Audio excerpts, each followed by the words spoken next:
I'm Tamika D. Mallory. And it's your boy Mysonne, the General. We are your host of TMI. Tamika and Mysonne's information, truth, motivation, and inspiration. New name, new energy, but same old us. What's going on, Mysonne Lennon? I'm okay today. Good. It's a beautiful day. Answer. I got my Actively Black on. That's right. We wear feeling our Actively good. I was in the Black. gym, At this point, everybody should know what? That Actively Black is the thing. Yeah, this is the best. This is the best sportswear that they have. Absolutely. It's quality. Look, this is like the winner. You gotta lift it up so the people. No, you gotta see this because it got the like winter the on suede the inside. Oh yeah. And the I got some of that. This is a whole they got a thing going on at Actively Black. So I want y'all to understand there's a thing here. So I mean, and for black people, black women, but black people in general, it appears to me that it's gonna have to be the new LuLu Lemon. Now, I am a LuLu Lemon girl. I wear LuLu Lemon every single day of the week. If I don't have to go anywhere, after I got rid of Nike, I went to LuLu Lemon, and I literally wear LuLu Lemon for everything all day, every day. And I wear Sweaty Betty. Shout out to my girl, Alicia Keys, who told me, you got to go check out Sweaty Betty. And I like Sweaty Betty, so I wear some of their stuff too. But LuLu Lemon has stores everywhere. So I'm always stopping in, picking up this, that, and the third. And they have leggings that I have on today that I really love. But I cannot deny that over the last year, I keep seeing videos that, I'll be honest with you, I have attempted to ignore it because I don't want to know everything about everything all the time. It is not fair that I have to be one of these ignorance people. Ignorance is bliss. Yeah, I don't want to, nobody else, people wearing Nike, just going up and down. They done disrespected Kyrie Irving. We took a stand. You started it. I agreed with you, and I decided to stop wearing Nike, which is fine. I don't even miss it. At the time when we did it, I was kind of like, damn, what are you going to wear? Because I had so many Nike tech suits. Every color from pink to gray to any special thing they came out with. I had all the sneakers, everything you could think of. We had it all because Nike was the thing that I wore when I didn't wear Lululemon. So I don't want to always have to know everything and always have to get rid of my brands. I don't wear Gucci. I got a whole thing of Gucci that I haven't figured out what to do with it yet. But I don't even know if I'm going to give it. I don't know what I'm going to do. Maybe one day a black person will become the head of Gucci and will change my feelings about it. It's just sitting there. It's too expensive right now for me to consider giving it away. But I have it. And I don't touch it. I don't wear anything from Gucci except perfume. I do wear that. I'm not going to lie about that. I do. But I don't wear anything from Gucci. No clothes, no belts, no nothing. No bags. Okay? Okay. Then I gave up something else. I don't know, but it's been a lot of things. I don't even feel like going down my list today because in case I decide to start going back to it, I don't even want nobody to hold me. But it's several brands Waffle House. People, man, the Waffle House was packed somewhere that I was recently. And it wasn't so much that I wanted the food because I know that that's killer food. But it just looked like it was popping at the Waffle House. It be popping sometimes. But I bet you I wouldn't step out if there was nothing else to eat in the world. I would never go on Waffle House because of the way that Shakisha Clemens was treated. So I got Kyrie, I got Shakisha Clemens, I got Blackface, I got so many different things. Here y'all come with the one thing that I need in my life, which is my leggings and my damn sweatshirts and t-shirts and my sports bras. I mean, what is happening here? But I cannot deny. But what happened with LuLu? I was so busy talking about myself. But over the last year, I keep seeing videos popping up of black women being disrespected in Lululemon stores. Not to mention the owner of the owner, right? Because, they love. I saw the CEO. I can't say he's new, but I saw the CEO responding to something that the original owner and founder said and making it clear that they do not support the statements that were made. And it was pretty much the owner CEO, owner, whatever, saying that he did not create LuLu Lemon for people that look like me, for bodies like mine. He created it basically for white girls, for white women. And so, obviously that was crazy. But then when the CEO / whatever, I don't know if he's the CEO, a new CEO, or has been a CEO, because I didn't look into it that deeply. But when I saw him talking about their values and how the brand is for everybody and that they didn't support those words, I'm like, all right, I ain't getting in this one. Y'all take on this fight. I'm not getting in this fight. But then I saw a video the other day that I think Bev Smith commented on. Someone sent it to me, might have been Toya, where this black girl was being accused of stealing a hat even though she had spent $600. Now, by the way, LuLu Lemon is mad expensive. Mm-hmm. I'm not even gonna lie to you, but it's good quality, so whatever. Okay.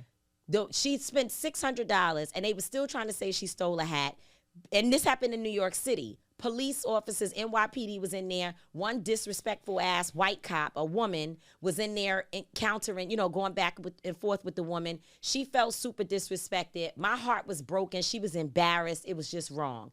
And then there have been other incidents. Then I saw a group of African women who clearly have gone through some other type of incident, talking about them having to disassociate themselves with LuLu Lemon also. And as I start to see all of that, I'm saying to myself, I don't think I'm gonna be able to rock with the brand. Can't do LuLu. I don't, yeah, poor LuLu. I just can't do LuLu. I just don't think I can do it. I don't think that I'm at a place where I'm gonna get rid of what I already have, because I literally mean I already got rid of all my Nike stuff, and this is my Pilates clothes I wear. Well, they're trying to tell you, actively black. Well, so now I have a new side of my dresser that is getting filled up with actively black stuff. The guy sent me some of the material, and then I ordered something. Now I'm trying to get the summer colors. So and by the way, the actively black material is nice. It's all quality. Different types of material. And it's all quality. All quality. I've got this dress that I cannot wait to wear that's so super cute. So I think that I'm going to have to say to all the black women who are listening, and black men, if you are listening to me. Shout out to my brother Ish Smith at Actively Black. Absolutely. Mr. Smith, who is a wonderful individual. And I think I have to say that I've decided that I'm not going to be out here buying products that black women are telling me that they feel disrespected when going into those stores. And so I'm so excited because Actively Black has my back. Oh, look at that. I want my credit for this new thing. Actively Black has my back. That was good. A new thing. Yeah. Today we're going to air a guest interview that is, I want to say it's heartbreaking, but heartbreaking is like not the word. It's got to be something like, it's painful. It's painful to listen to. No, it's painful, but I need a word like rage, like fire up in my bones. I need a different gaslighting. No, I need not the. It is, and not the gaslighting in the theoretical sense, but like really, I feel like somebody is lighting me with gas. Yeah. It's because when you listen to him, it feels like not only are we denied justice and humanity, but our parents are feeling that, right? Like it's not supposed to be that your parents bury you, And when you listen to this man and you hear the pain and just all of it, it's a lot. Yeah, and so for people who are listening, when you talk about the parents, we're talking about the father of Robert Brooks, who is the 43-year-old guy who was killed, beat to death while handcuffed in Marcy Correctional Facility in upstate New York. And his father, Robert Ricks, joined us for a previously taped interview that we're going to be playing today. So we'll be getting to that. But I want to talk about my thought of the day. Robert Brooks feeds right into my thought of the day. I don't know how we're supposed to remain sane. I was out the other evening at a nice party for a good friend at Brooklyn Chop House, and everybody's having a good time, and I love that. I mean, the music was so good. The DJ, he would be my DJ for the rest of my life. I got like 5 gonna be my DJs for the rest of my life. Every party. It's so sad that now I have 3 DJs at almost every party because I love them all for something different. And he was so good. He was bringing alive songs in me that I was like, I ain't hear that in a long time, or I definitely didn't hear it in combination with that. And that's what I like about, my sister and I think that we're DJs. So Sharon believes that she could do it herself if given the turntables, because she knows transition. I can't stand a DJ that does not know how to transition into the same vibe and take you on a ride. A lot of them, I think a new thing is that they don't try to give you a seamless transition. I think they try to just give you the popping songs. Yeah, so they don't like. It used to be like that was the thing. Like you wanted to keep a vibe and you wanted to keep right.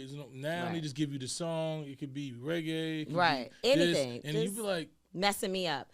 But this guy was so good. And so for a while, I was escaping all the things because on my way to the event, I was watching, as I'm doing every second of the day, my TV on any news station that's showing the devastation that's happening in California. Not to mention that Candace Grace, Miss Diddy, who's always going to be Diddy to us, I've been on the phone with her and Lindsay, our other dear sister, literally by the minute, calling every minute. Where are you? What's happening? They dealing with smoke inhalation. Lindsay evacuated. Diddy tried to stay for as long as possible, but then the smoke started getting into her lungs and it started getting closer, and she could literally, while she was out at the store, you could see, she was literally showing me where the smoke was, and it's so many people, Valisha, Kelly Coleman. I'm just checking on people, calling people, trying to see what's happening to my friends, checking on Jada, checking on Trish, checking on all these different people, MC Light. That in and of itself, even though I'm not in California, even though you're not in California, even though most of us, the rest of the world, is not in California, the stress of your friends being there and you trying to check on them and be a support system is in of itself a lot of stress. And then not more than the stress that they're going through, which also hurts. At the same time, when I talked to Linda in the same day that I'm going out to this event, I talked to Linda and she's telling me about babies freezing in Palestine, literally freezing to death. She's telling me about the stress that is being caused on elderly people who live here in the States, watching what's happening there. It's all too much. It's too much. People having heart attacks, all types of things happening. And we do this every other day. We share stories about the stress and all the commotion that's going on inside of us. So in this same day, I listened to that. We also taped Mr. Ricks the same day. So I got Robert Brooks, Linda talking to me about the Palestinian struggle, the stuff we already deal with, we already know about. It's a thing, and a thing. And then on top of that, worrying like hell about people who are suffering in California. Trey is out there, Trey the Truth. He's out there doing what he does, and I don't see no damn mask on his face, so I'm mad about that too. And I'm in this place, and everybody is like, I'm standing. Girl, you knocked me out, and I'm happy. But then it just occurs to me like, you shouldn't even be happy. What are we doing? We're living in surreal times. We're living in, uncharted water. Like, I don't think there's been a generation that dealt with the levels of just difficulty at one time. I mean, in a long time. There probably has been a generation, because we look back to slavery, so we know that there was times that were bad. But when we look at this now, I think there was times that was bad, but everything happening everywhere wasn't being televised. No, but yeah, that's what it is. You see what I'm saying? Yeah, I think that's what I think. I It's think too the television much. And the social media. You got the TV on and the phone in your hand all at the same time. It's way too much. And these kids are doing both. They playing games. My son's is on a game. They on YouTube about the game. And then they watching the game. And I'm like, it's not too much for you at one time. So it's like we getting all this information. Stimulation. At one time. You getting war. You getting fire. You getting beaten to jail. You getting somebody kid shot in the streets. And a 14-year-old stabbed to death in the Bronx. Then it was a fire in the Bronx just like the day before. And there was the water main break and the sewage was out in the street of your area. I mean, all of this stuff going on, not to mention people texting, hey, you got $50 that I can hold because I'm going through this. And then you got your parents that you want to, are they okay? You got your children, you got your grandchild. It's a lot. And I just don't know how we're supposed to remain sane. And if you're anything like us, you're also watching American politics, right? Yesterday, I saw that one of these people, and I wouldn't dare give whoever it is enough of my time to go read up on what his name is. I don't care. He's about to be confirmed, or they're trying to get him confirmed for something that eventually I'm going to have to know what his name is. But I can't tell you what it is. Anyway, he's talking about he wants to see all the monuments restored. All of the monuments of these people that have been taken down because they were warlords, or they held enslaved people. They raped people. They raped black people, black women. They did some of the most disgusting acts against humanity. And these statues were removed because they do not, or they should not represent American values and where we are today. Not to say that it doesn't represent the America that we've always been, but the direction. And there's nothing for us to be celebrating. Absolutely. When we look at those statues that were taken down, you look at the history of those individuals. They weren't something to celebrate, especially if we're true to who we say we are in America today. We don't have those values, or we shouldn't have those values. But then it depends on who's holding the keys, because if the people in power, if those values represent the people in power, then they want to make sure that their monuments are there to hold space for what they believe and how they see people who look like you and me. Now, there's other people in the world that if I brought this up, they'd be like, first of all, I don't even know that the monuments got removed, because they just don't pay attention. Yeah. But we're not like that. And so I'm listening and paying attention as we begin to see the unfolding of America. And it is very disheartening. And I sat just this week and attended the Martin Luther King celebration at the Department of Justice, which coupled as the end of Kristen Clark's era there as the Assistant Attorney General of the Civil Rights Division of the Department of Justice. This was her last, these are her last days. Kristen is my friend. And for the last 4 years, while she has been in her position, while we've still worked together on cases, she's kept all of us up to date as to the status of some of the civil rights cases that we are definitely behind, certainly Breonna Taylor. So I'm not going to say we don't talk, because that would be the biggest lie ever. I tried to play it cool with her, because when she was going through her confirmation hearings, I was one of the people that was brought up as someone that they grilled her over while calling me whatever they came up with that day. And they were trying to make the case that her allegiance and support to certain people made her problematic. And I was one of the people that they brought up. This woman is a consummate professional. She is a true believer in justice. She has a resume of fighting for Black people and other marginalized communities for a long time. She is amazing. She's sweet. She's strong. She's courageous. courageous, she's bold, she's all the things. And she deserved that position. And when she got in her position, she went to work immediately. And what we have witnessed as a result is a pale comparison. Let's put William Barr's who was the attorney general under Trump. All y'all Trump people that tell us that we're bugging and that it's not what you think. Let's put William Barr's resume up against Kristen Clark's resume and just make a comparison. This woman, William Barr, tell me how many officers he was able to, or that he even cared to prosecute and get convictions and position police departments with a consent decree, which meant that the federal government would now have oversight and be involved in their internal affairs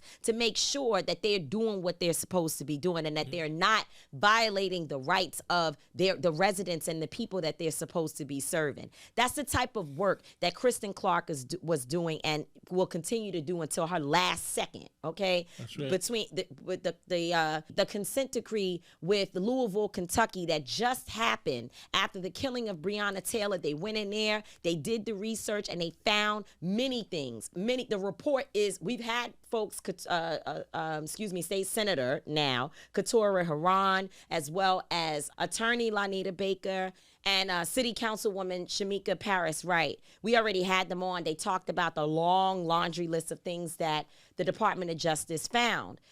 Also, Tyree Nichols, right? We see prosecution happening there where they stepped right in and said there's a federal charge that needs to be filed against these officers who beat Tyree Nichols to death. Breonna Taylor, after all the shit that we went through, for 4 years, she was able, Kristen Clark and her team, to secure a conviction against the officer, one of the officers who fired into Breonna Taylor's house and the apartments next door on that evening.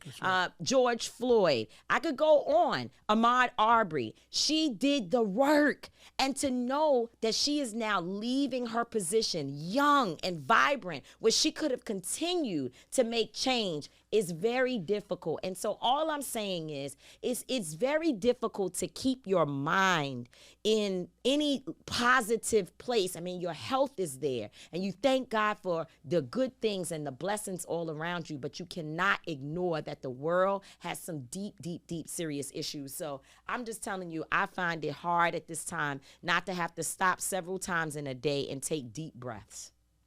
Woosah.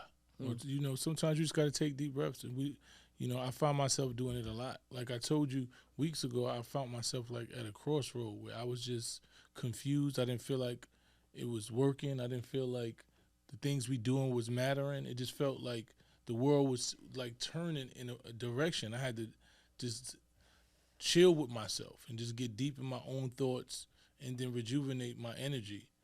So I think sometimes you got to take a deep breath. You do. You got to look at where we are in the world. You got to make decisions, and you just got to say, what does it mean to me? Right. You know what I'm saying? Like, right. what am I willing to do? Am I going to be a spectator?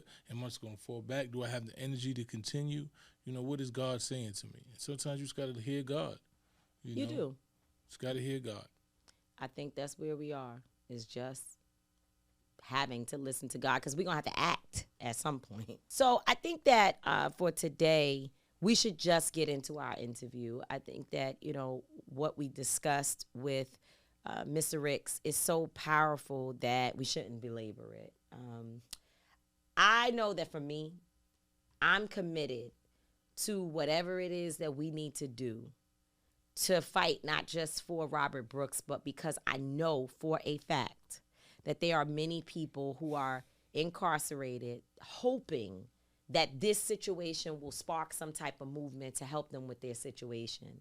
When I listen to people like our sister Lucinda Cross talk about her experience, I listen to you talk about your experience. I've not been incarcerated for any long period of time, but what I do know is that what you all describe, and then what we see on video, we saw it in Parchment, we saw it in the Brooklyn Detention Center, and we've seen it in other places. My brother, Derek, when he talks about his experiences, it's inhumane, and we should have a system. We should have a system where you are held accountable somehow, but certainly not a system where people are able to use their either racial bias or their ignorance or their whatever, their freakiness, whatever they got going on, and inflict it upon people who are in prison. I just don't think that's right. So, And I agree. I 100% agree with you. The system is terrible, and this situation just highlights it. Unfortunately, you very rarely get to see visuals of what goes on inside of prisons, because before there was no cameras inside the prison, so they could do what they want. So I'm definitely happy for the addition of the body cams that gave us the opportunity to see what's happening. So and the fact that the body cam had an additional feature backup that they didn't even realize that they didn't even know was taping them. That's good for their asses. That's right. All right. So, we have a guest here with us today. We just told you about this story. Most of you who are followers of my son or me, and certainly followers of our podcast and anything that we do, you know how serious it is to us to hold law enforcement accountable for the corruption that exists in our system. So many of you have been heartbroken over the story of Robert Brooks. And after a lot of work with community, so many different individuals who have been wrapping their arms around Mr. Brooks' family, we finally have an opportunity to speak with his family and specifically his father, Robert Ricks. Many of you may have seen Mr. Ricks at a rally in New York City or have heard him on a number of media outlets. And today, Mr. Ricks, I just want to thank you so much for taking the time to come to TMI, to our podcast, so that we can help our audience to have more of an understanding about what has happened, where this situation currently stands, and moreover, what you need from us, from the larger community, to help to support you in getting justice for your son, Robert Brooks. And so I guess we can really kind of just kick it off by first of all asking you, with all that has been happening, I know it's always a daunting question. How are you? How's your family? And also, I don't believe you are a New York resident. So your community, one here in New York that is hurting, but I'm sure wherever you live, there are a number of individuals who are concerned as well, for your well-being and the well-being of your family. So thank you for joining us today. Definitely that. And thank you all so much for having me and providing me with this opportunity. Um, you're absolutely correct. There's a lot of pain, a lot of discomfort, a lot of questions, a lot of fears, um, a lot of uncertainty in our community, because you don't just see something like this and then if you have someone that's incarcerated, not wonder, is this going to happen to your son or your daughter or your mother or a father? Um, Today, I close my eyes. Anytime I close my eyes, I see my son in a body bag. That's what I see when I close my eyes. So you can imagine the discomfort that's associated with that. Um, my son had his own set of friends and his own people that he associated with. Um, I am I have a youth organization called Mentors Inspiring Boys and Girls, and my goal for the last 32 years has been to touch and change young lives. That's what I do. That's what I did. That's not a job for me. It's a calling. Mm. And for this to happen to my son, it really it really hit hard. It really hit hard in the community. Um, so I say that to say that yeah, there's a lot of pain. There's a lot of pain.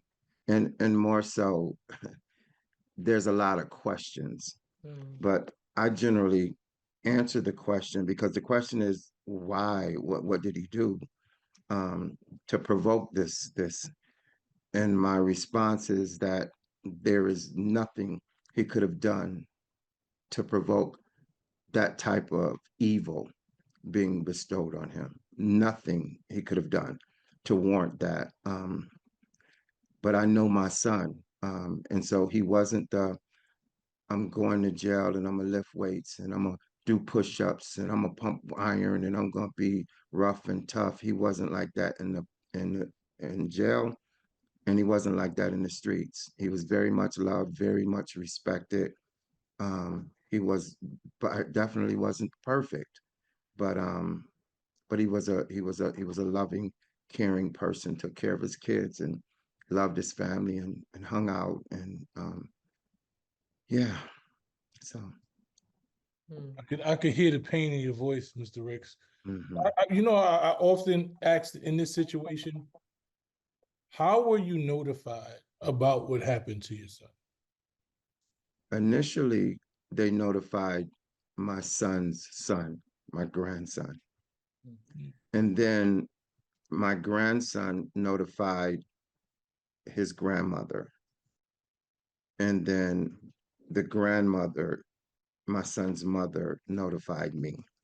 Mm. So she called me, and I was like, I was in the middle of doing a creative writing class with my kids, and she said, I need to speak to you. And I'm like, what's going on, Mary? And she said, no, I need to speak to you in person. And so I know when she says something like that, it must be something big. And I know it was concerning my son because most of the time when her and I converse, it's in reference to him. And so I went over to her house and she told me, and it was really hard to believe just because he wasn't there. You know what I'm saying? He wasn't there. He wasn't that type of person. And the many, many, many conversations him and I had, the thing he would always say is, Dad, I'm staying out the way. I'm staying out the way. I'm trying to get home. I want to make this negative into a positive. I'm writing, I'm taking sign language classes. I'm taking horticulture classes. I got my GED. I want to do what you do. I want to touch young lives. I'm writing a book about, how do you work with wayward kids for parents. So why or how this happened to him just floors me. So I How hope much I time answered did your he have? question. How much time did he have He left in the 12-year sentence? in his 12-year sentence, he was coming up on his 8th year. So he would have been home in a year. Mm-hmm. So he had did almost 7 years. He would have been home in a little over a year. So I don't and want that's to. Mhm, mhm. When go that ahead. I'm also sorry. makes it really really unfortunate that he served 8 years, and like you said, he would have been home and his life was taken before he had the chance to do so.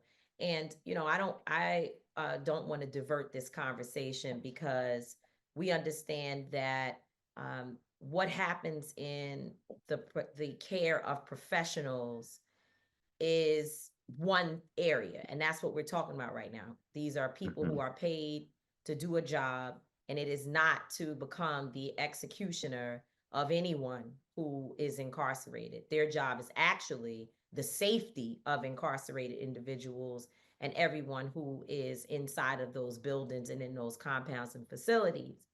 But I think that, especially being a woman, as part of this conversation, yeah, I would be remiss not to mention that there are many people who know about some of the details, and we're not going to get into them today. That he had been incarcerated for a violent crime, and mhm, again, I don't want to debate that because we're talking about something very specific. And the one thing I know is that the media, as well as elected officials and others, they love to divert the conversation to other things mhm, on purpose to avoid the thing that's right here. But when I hear you say 8 years he served, one would have to also acknowledge that that is a long time for a person to be incarcerated, where we would hope, if, as you're saying, he's telling you, I'm staying out the way, I'm trying to get home, I want to be more like you and do these things. So for anybody who's out there who may have a question, for 8 years he served time for a crime that he was convicted of and sentenced for. And after 8 years of being incarcerated, even he deserves to be able to return to society, to pick up where he left off, and to make the significant changes in his life. So I'm unwilling to, just for anybody who's listening, you're not saying this, Mr. Ricks. I'm speaking up for myself. I'm not here to debate that back and forth, because a man or woman who serves that amount of time has every single right to be able to make good on anything that they may have done in previous years of their life. And I want you to please walk with that, to walk with Mhm. that you don't have to explain that, because you weren't there, you're not Mhm. involved in all of that, but you do know that your son's life was taken by people who have a responsibility to protect him and anyone else that's in these facilities. Definitely, definitely. I'm of the mindset that you can't teach what you don't know, and you can't lead where you don't go. Um, I'm a member of the Second Chance Club. Some of the same one ways, dead ends, and do not enters that my son walked down, I walked down. Mm-hmm. Um, I came out I came through those situations and those circumstances a much better man, a much better man. Had I not gone through the things that I've gone through, I wouldn't be as effective as I am working with young people.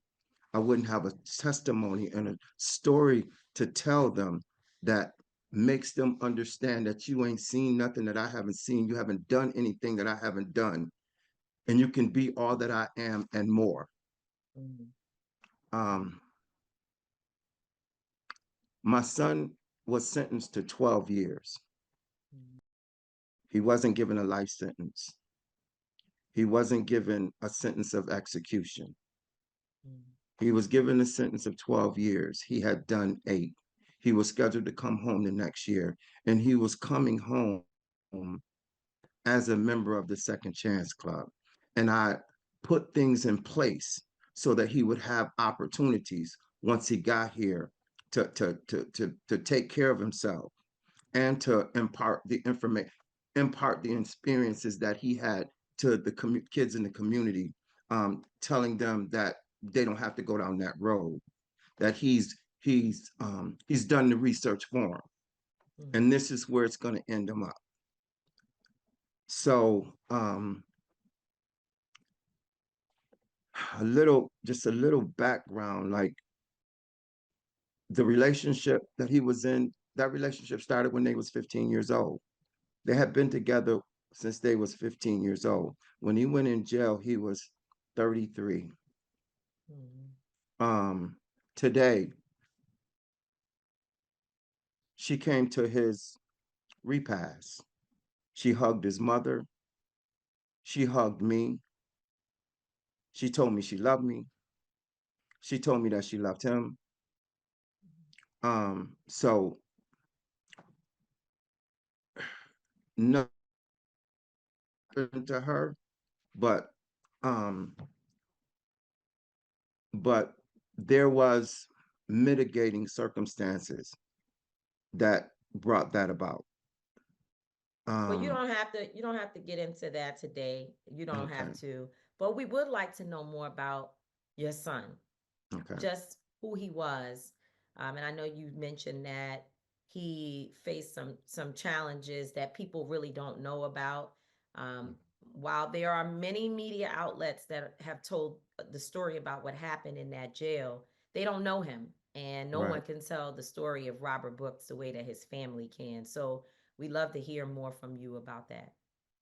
okay. Well, he was a well liked, very respectful young man and an adult. Um, he he loved music. He loved writing. He loved his sons. He loved his family. Him and I have done book bag giveaways together. Um, We have done youth socials together. I'm also a playwright, so we've done stage productions together.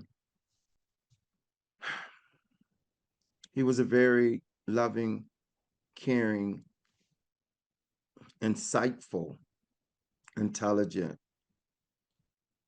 young man. Um, yeah, Mm. that's the best way that I can explain who he was. So as of now, I don't believe, and I haven't heard anything. The officers have not been charged for the murder of your son. Mm. What do you think about that? Um, I think that it's a process.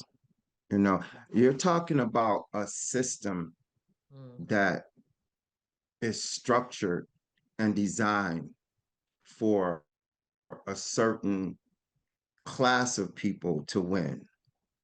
And then you're talking about a system that was put in place to keep a certain class of people in place. So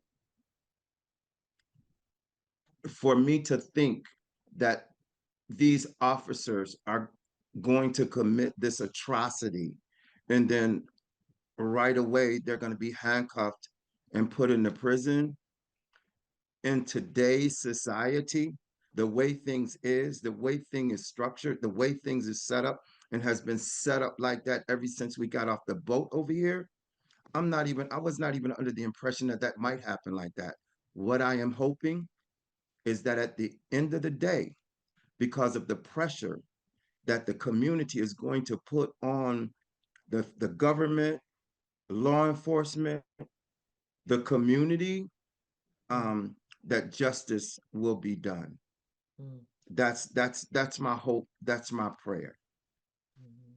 And I definitely agree that it definitely has to be pressure. You are a lot more. Mm-hmm. You give a lot more, what I say, grace than I would. In this situation, in just any Mm-hmm. situation, because it's not okay that we have to accept that the system won't work for us the way it works against us, Mhm. right? Because we know that had one of us committed that, we'd be in jail. We'd be under the jail. We've been starting trial Right. last, right? We know that. And I'm not okay with knowing Mm-hmm. that the system is set up for those who are paid to protect and care, custody, and control, that they can take our lives, and there's no real retribution, there's no real consequence Repercussion. Mhm. and repercussions for that. Mhm. So Repercussions. I share the I fact agree. I want that to happen, but I think it should happen in a timely manner. I don't think it should take 6 months for someone to look at that situation, because, like you said, there's no justification, there's no reasoning for why he was handcuffed Mm. and he was beaten like that by those officers. And at least, I don't mind us having to wait for the trial to start. I don't mind them having to go through the hearings, but those officers should be should be charged immediately. Right. Right. I agree with you about Right. that. I And agree.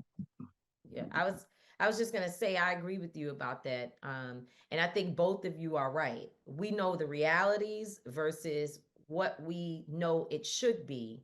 And every time that we engage in one of these unfortunate situations, we have to be fighting for the immediate as well as a long-term Long term. solution to address these things. Because the reason why these officers were able to or the reason why they have not been charged at this point is because people do not respect that our communities will in fact elect different people if we don't like those who should be responsible for this. And now you have a special prosecutor who has been assigned to deal with this issue.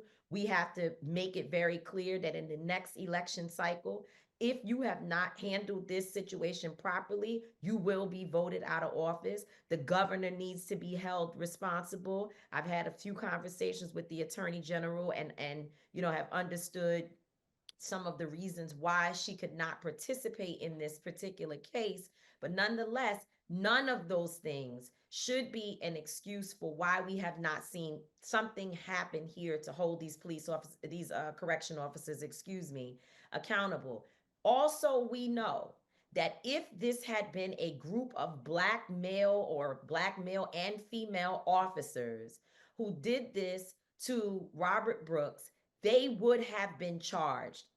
We saw that in Memphis, Tennessee, with Tyree Nichols, where Attorney Ben Crump, who we work very closely with, was involved in that situation. Just that fast, they were ready to put those officers in jail. They perp walked them, and that was because it was on video. And they have no problem saying when the blacks kill the blacks, we'll hold them accountable. But these are a group of white men who are in the state closer to upstate area where those officers believe that they have unmitigated ability to do anything that they want to do. And so I agree with both of you. We know the realities, but we also need to make sure we paint the picture for our listening audience and beyond, that part of the issue here is that we have to turn up the volume and make it clear that what has happened here is not acceptable, and that there will be political consequences if this is not addressed properly.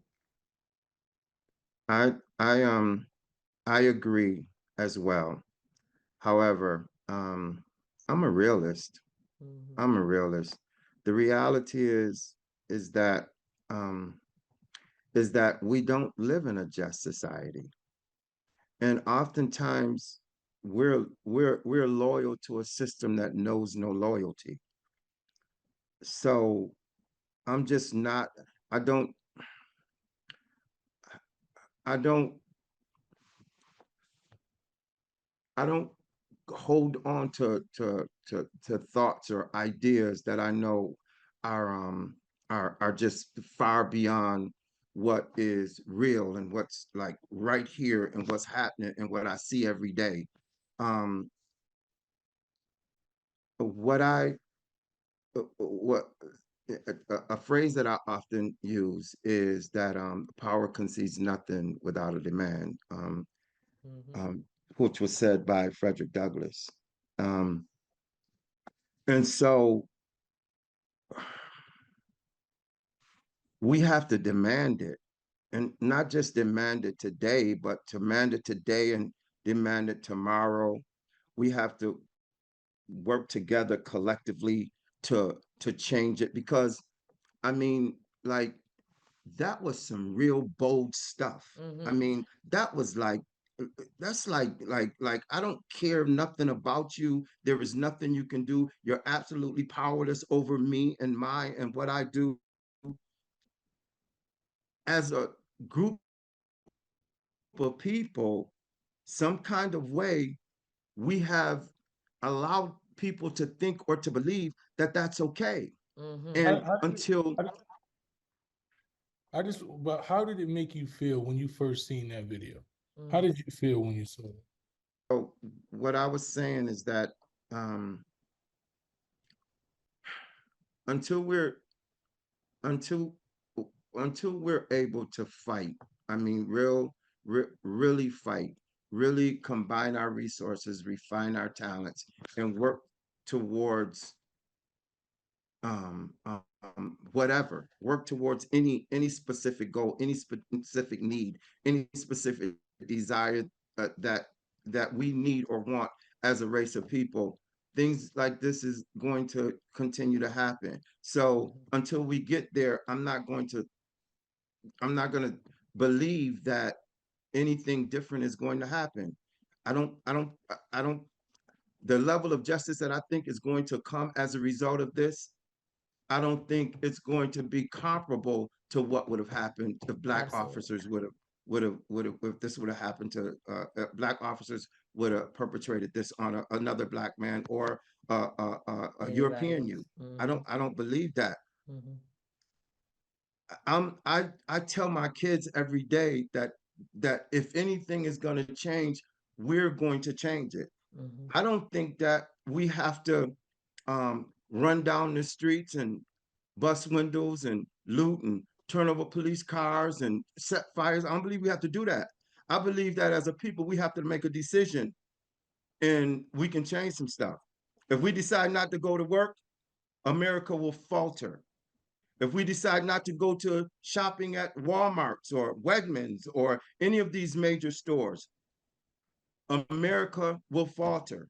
So until we collectively decide that we are going to make a change in our community for ourselves, for our community, for our kids, for our grandkids, then things are going to be, this is going to be business as usual. This is a we thing. So, so yeah, those are my feelings. Mm. And Wait, it's my son painful. asked you, how did you feel when you saw that video? And I love to hear, what were the conversations that the authorities had with you after you were, after you engaged with them?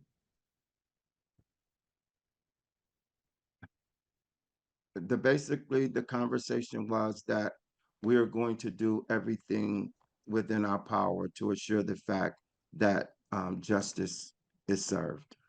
Mm. Um, I hold on to that idea because of one of the gentlemen that I spoke to. I believe that some justice will be served. But after watching that video, um, it's hard for me to buy into anything that anyone in the power structure says. I don't. I'll believe it when I see it. Mm-hmm. Um, Watching that video that was that's evil. Mm-hmm. That's pure evil. That's evil from the gates of hell. Mm-hmm. Nobody. I mean, I couldn't do that to somebody that was trying to take my life. Once I got the gun out their hand or the knife out of their hand, I couldn't do that. I couldn't Mm-hmm. stomp them in the groin, beat them with a shoe. That's evil. That's how I felt. I felt like a bunch of evil men were attacking my child like wild animals, like wolves. That's how Mm-hmm. I felt. And I couldn't do nothing to protect him. I Mm-hmm. couldn't protect him. I couldn't stop him. That's how I felt. I felt powerless. That's a lot, man. Because I can only imagine that, having 3 sons, and I wouldn't wish that on anybody. I couldn't watch that happen to myself. I would want to do anything in my power, and I know that's what you were thinking to yourself. So damn, that Mm. was a lot. It was, and it still is today. It still is a lot today. I mean, at any given time, I just break down because yet by the grace of God, there goes I, Mm-hmm. you know, and there's hundreds of thousands of our mothers, fathers, sons, and daughters caught up in this system, a system that makes it inevitable Mm. that some of them will go there. It's inevitable. The way the system is structured for them to go there. Um, Today, it's organized slavery. You know, um, so I don't know. I don't know. It's Uh, it's It's you it's it's know, a lot. being formerly incarcerated, I tell people all the time, and I've been having this conversation as of late, that this is not an isolated incident.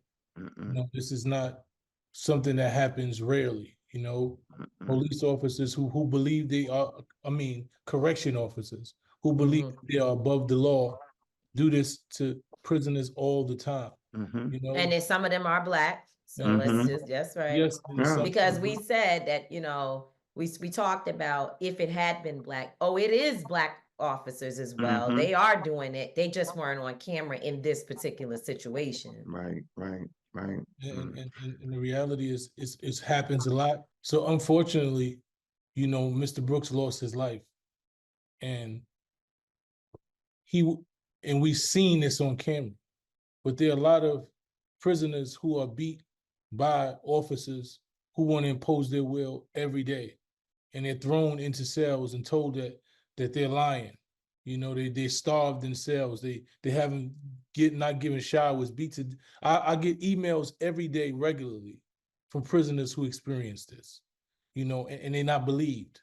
So, you know, unfortunately, Mr. Brooks lost his life, but hopefully this right here can bring some change to the structure in the system, and it can bring accountability and make sure that no one else receives this kind of treatment. You know, Mr. Ricks, I think also what's important to say here is that you seem to be more than capable of helping to take on this fight. And oftentimes we run into families that for different reasons, they're not prepared, nor do they want to have to be on the front lines to bring awareness to anything other than specifically what happened to their child. But listening to you, I'm pretty confident that we all working together can truly strategize on what it looks like to use your son's situation as a catalyst for change across this state. And ultimately, they say what happens in New York, everyone wants to copy. We need to make that happen across this country as well. Where are you from? Originally or now? Now, like where are you Okay. located? I'm in Rochester, New York. Okay. Born in Opelika, Alabama. Got that southern blood in me. Yeah. And I didn't want this fight. I didn't ask for this fight. At one point, because of just some other situations and circumstances around family, I had decided that I wasn't going to take on this fight. Um, but I have a God, and a God in my fight. That this is your fight. My grandson told me that this is your platform. Go get justice for my dad. Having said that, um, I'm locked and loaded. I'm ready. I don't know. I know how to advocate for young people. I've gone to Albany to advocate for more funding for inner city schools. You know, I've marched with Rosemary Rivera for a fair wages. But most of my work has been in advocating for young people. That has been my calling, and the reason why that's my calling is because I know that um, that a lot of times our kids are forced to make decisions when they're constitutionally incapable of making good decisions. And sometimes those decisions put their lives on a trajectory that they have absolutely, that it would take a divine intervention for them not to end up with a record. And so I try to get them as young as I possibly can get them. And I try to pour into them as much and as often as I possibly can, um, to let them know that somebody loves them, that somebody cares, that you have other options. Um, but I'm asking, I'm sending out a SOS. Help me fight this fight, but not just this fight, because this is the end of the road. The end of the road is when our kids receive a felony, have felony stapled across their forehead, and they're trying to find a job. That's the end of the road. Well, almost the end of the road. Help me stop it from getting there. Let's fight this fight, and then let's fight the fight to prevent it. I know with me, I decided not even for a traffic ticket, but in order for me not to do that, I had to have people that was loving me, that was caring for me, that was supporting me, that was putting their foot in my butt when I was wrong, and standing beside me when I was right or when I was wrong. Mm. This is a This is a Black thing. And once we get up, then there is no stopping us. Once we get up, it'll stop. It'll stop. They'll stop beating our kids. Do you know how many parents, how many mothers have sent me emails and text messages talking about what people have done to their son? How I've had 2 people call me and told me their kid just disappeared. They don't have no idea Mm. where they're at in the system. So Have you this is received the bigger than me and my son. have It's you bigger than me and received my son. have you received a lot of calls with folks from Marcy specifically? Because we've been Hmm. receiving calls from people who have had specific issues in Marcy Correctional Facility. Have you received that as well? I've received, yep, quite a few Facebook messages. I had a young man sent me a Facebook message the other day that was like, "I did time with your son. I don't know how this happened to him. He used to cook for the whole rock. You know, I don't know how this happened to him because that wasn't who he was." So yes, to answer your question, yes.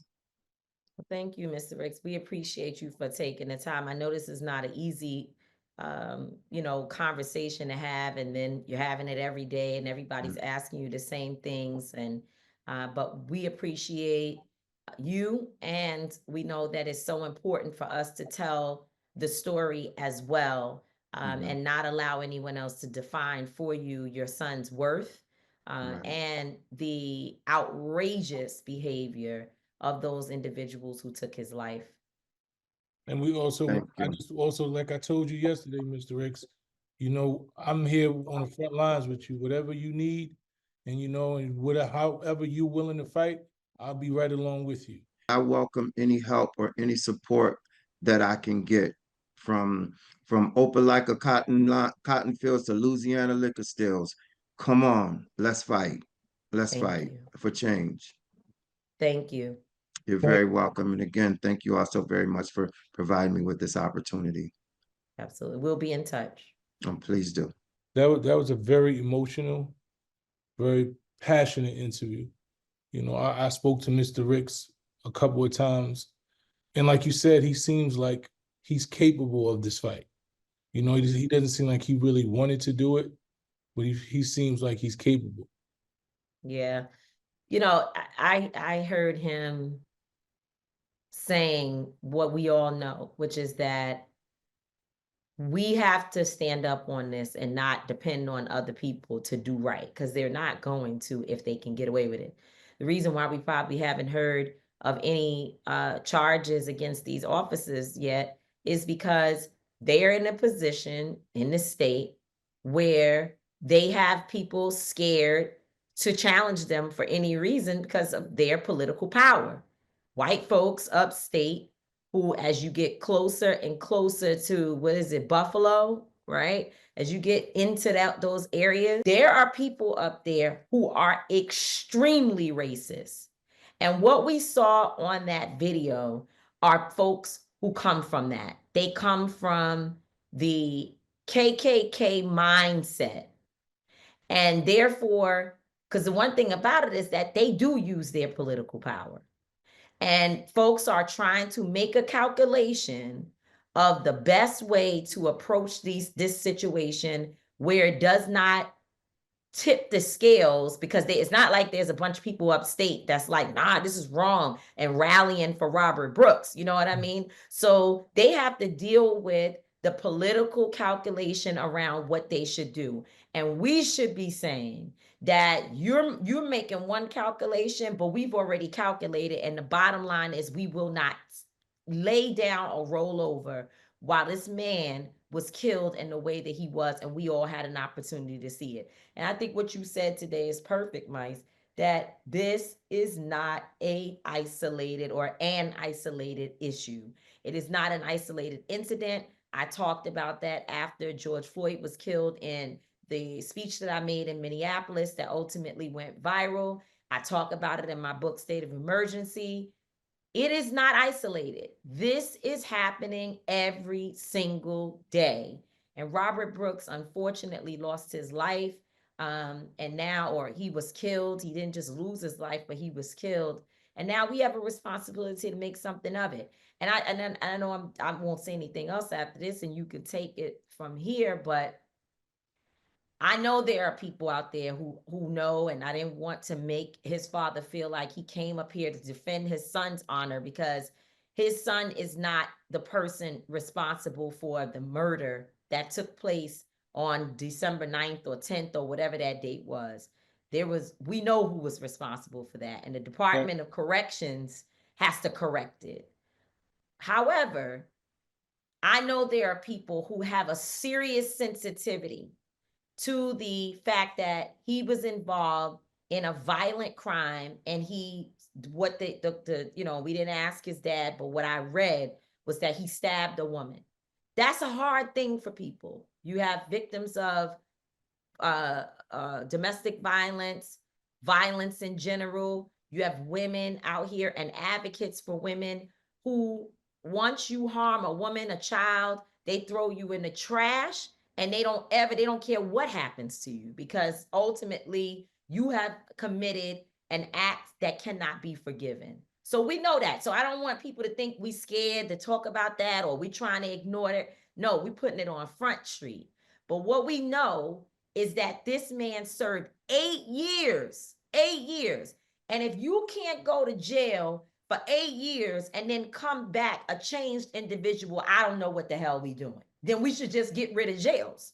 I just think, for me, and the reality of the situation is, I'm always an advocate against anything that happens to women, right? And I think that if a man was convicted of a crime and he was serving his time, then that man was supposed to be able to serve his time, right? And those officers was not the judge and the jury for that situation. There are people that come home that commit murder daily, and we have to work with them. They have served their debt to society, and they come home and they become valuable members of society. And Robert Brooks deserved, after his rehabilitation, after the consequences for his actions, to come home. And those officers didn't have the right to take that from him. So anybody who thinks otherwise, you're entitled to your own opinion and your belief. But there's no way or no justification for those officers killing that man. No, absolutely not.